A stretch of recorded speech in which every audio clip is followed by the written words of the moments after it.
হে everyone, good morning. এই good morning বলছি, good evening. Good evening. তো আজকে সকাল থেকে না ব্লগ শুরুই করতে পারিনি।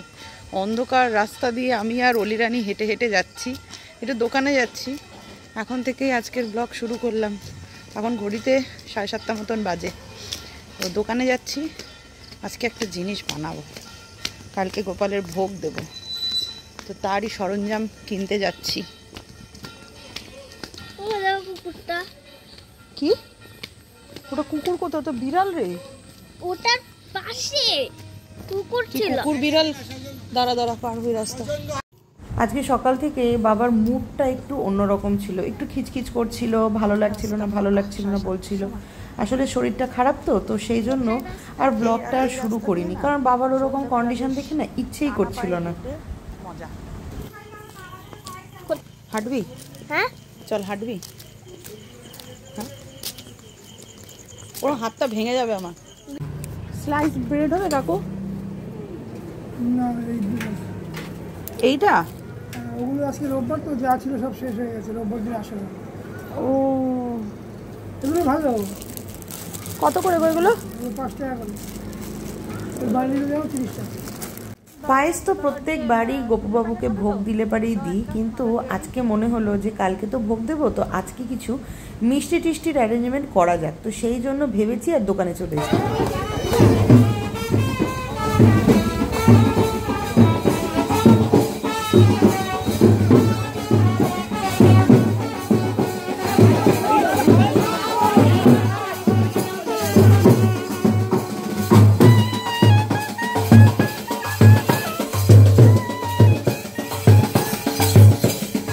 আমি নিজেই মাঝে মাঝে ভাবি কি আমার কাজের না চিনি ছাড়া একদম ভালো না। চিনিটাকে বসিয়েছি ক্যারামেল করতে, কিন্তু চামচ নিয়ে আসিনি, আর স্টিলের বাটি ছিল। ক্যারামেলটা করতে গিয়ে একটু চিনিটা কালোই হয়ে গেল, মানে একটু পুড়েই গেছিলো। যাই হোক, যা হয়েছে হয়েছে, প্রথমবার বানাচ্ছি। ও কি বানাচ্ছি সেটাই তো বলিনি। ক্যারামেল পুডিং বানাবো, আর বানাবো হচ্ছে শাহি টুকরা। অনলাইনে কিন্তু এগুলোর বেশ চল হয়েছে। তো আমি না কখনো পুডিং বানাইনি, তো আজকেই প্রথম। তো তার জন্য দুধটাকে জাল দিতে বসিয়ে দিলাম। একটু অন্যমনস্ক সমস্ত কিছু ভেস্তেই যায়। ক্যারামেলটাকে আমি গলিয়ে, মানে চিনিটাকে গলিয়ে ক্যারামেল করে আমি ওই বাটিতেই রেখে দিয়েছিলাম। ওটাকে যে আবার আলাদা একটা বাটিতে রাখতে হবে সেটা আমি ভুলেই গেছি। দুধ বসিয়ে দিয়েছি, আর এটা এদিকে ঠান্ডা হয়ে যাওয়াতে পুরো বাটিটার মধ্যে লেগে গেছে। আবার নতুন করে গ্যাসের ওপর দিলাম, দিয়ে একটু গলালাম, গলিয়ে তারপরে এই বাটিটার মধ্যেই সেট করছি। এই বাটিটার মধ্যেই বানাবো। প্রথমে না অল্প করেই বানাবো, যদি না খেতে পারি। কি হয়েছে? কি বলতে হবে? ফুচকা খাই। হ্যাঁ, ও বাবা, এই দাঁড়ায় রয়েছে ফুচকাওয়ালা। ঠিক আছে, ফুচকাওয়ালা এখন খাবি? হ্যাঁ ফুচকাওয়ালা এসেছে, ডাকলো আঙ্কেল আসো। আমার তো এখন নাই রে মা, আমার এখন নাও দাঁড়ালো। চল, এক্সাইটেড, সুপার এক্সাইটেড।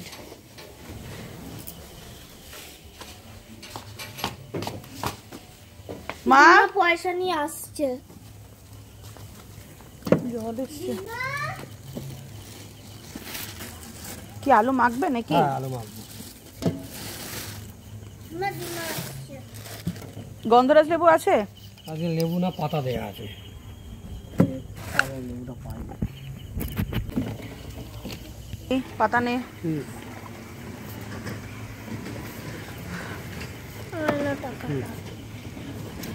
আমার বাপের বাড়ির দেশের ফুচকা নিয়ে আমি আর কি জ্ঞান দেব। এত সুন্দর হয় যে মানে বলার বাইরে। আমি আজকে টোটাল 40 টাকার ফুচকা খেয়ে রাতের খাবারের আমি অবরোধ করে দিয়েছি।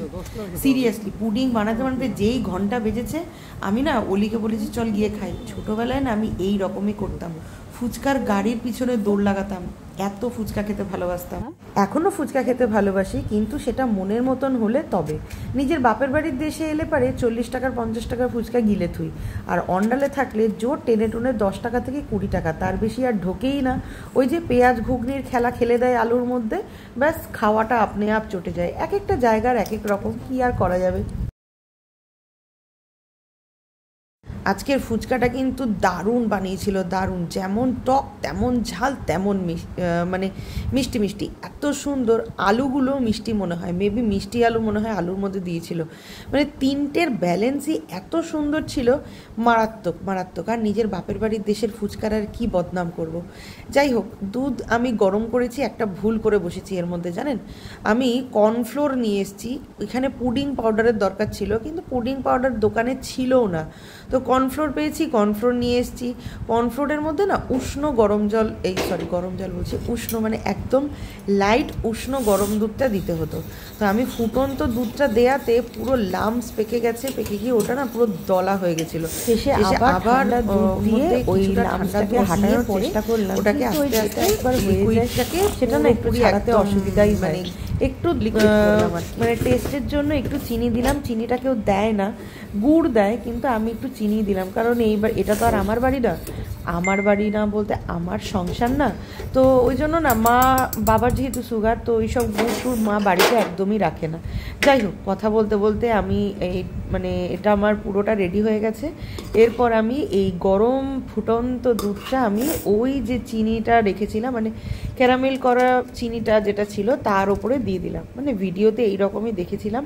ব্যাস, এরপর এটাকে আমি ঠান্ডা হতে দেবো, ঠান্ডা হয়ে গেলেই এটা চলে যাবে হচ্ছে ফ্রিজে।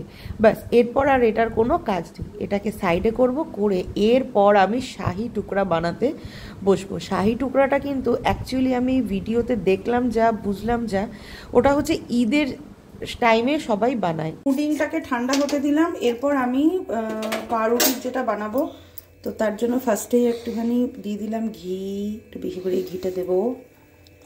পজ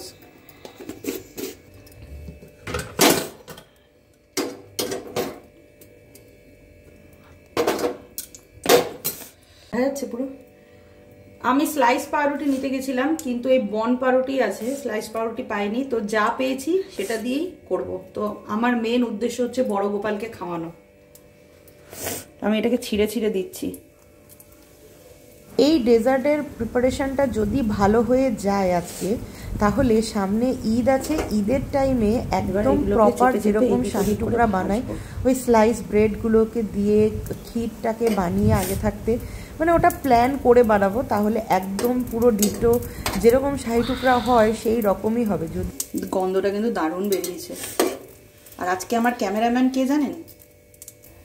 এই যে আমার ক্যামেরাম্যান। ট্রাইপড না নিয়ে এলে পরে যা হয়, আমি ছোট হ্যান্ড ট্রাইপডটা ঢোকাবো ভেবেছিলাম, কিন্তু ভুলে গেছি, মানে এমন তাড়াহুড়ো করে বেরিয়েছিলাম, সত্যিই ভুলে গেছি। তার জন্য অলিকে আমি বলেছি, একটু বাবা আমাকে একটুখানি ইয়ে করে দে, ধরে দে।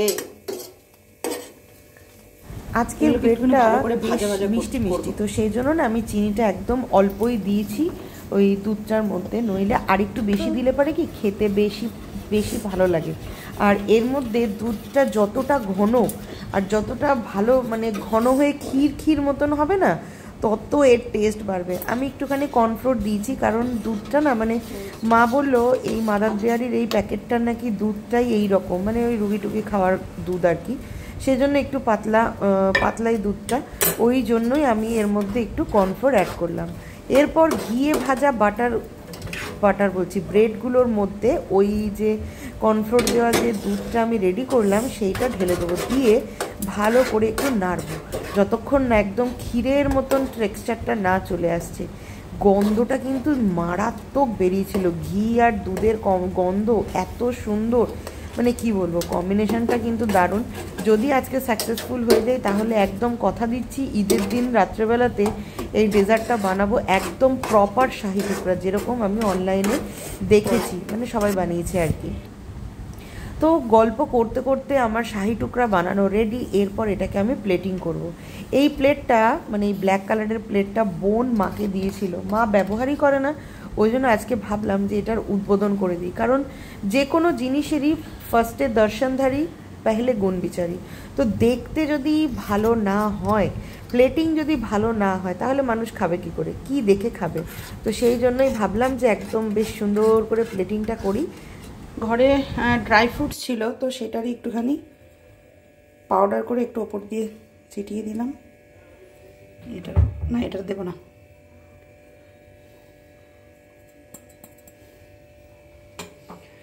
তো এই যে আমার শাহি টুকরা আর পুডিং দুটোই রেডি।